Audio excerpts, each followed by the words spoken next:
Isu konsorsium 303 jaringan yang diduga melibatkan sejumlah orang termasuk pejabat Polri memasuki babak baru. Konsorsium yang diduga membackingi atau terlibat dalam bisnis perjudian kini dalam pendalaman tim cyber Mabes Polri. Isu ini merebak setelah ex-Kadif Propam Polri Irjen Verdi Sambo menjadi tersangka kasus pembunuhan berencana terhadap Brigadir Nofriansyah Yosua Huta Barat. Tak hanya itu, muncul pula isu adanya kekaisaran Verdi Sambo dalam dugaan konsorsium itu di mana dia sebagai pemimpinnya. Baru-baru ini, sosok Kabareskrim Polri, Komjen Agus Andrianto, dan Direktur Tindak Pidana Umum Bareskrim, Brigjen Andi Rian Jayadi juga terseret. Dalam grafik yang beredar luas di media sosial, Kabareskrim disebut menjadi pimpinan penerima setor dari bos judi online Medan. Belum ada keterangan resmi atau tanggapan dari Kabareskrim tentang tersebarnya grafis konsorsium 303 yang mencantumkan namanya. Bahkan konsorsium 303 itu juga dibahas dalam rapat dengar pendapat Komisi 3 DPR RI bersama Kompolnas, Komnas HAM, dan LPSK di Jakarta pada Senin 22 Agustus kemarin.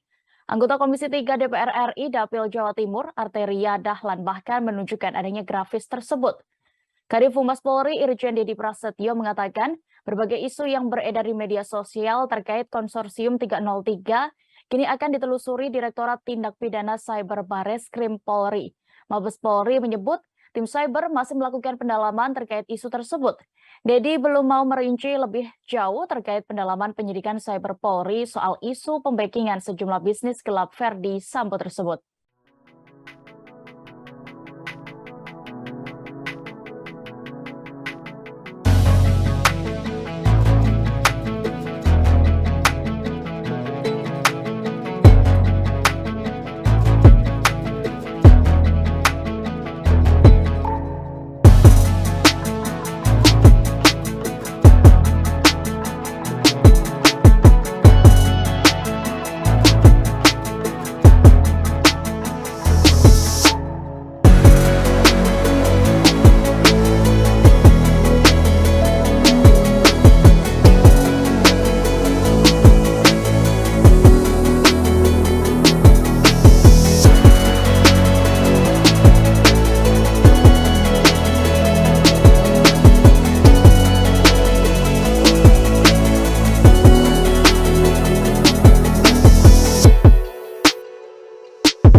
Terima kasih sudah nonton.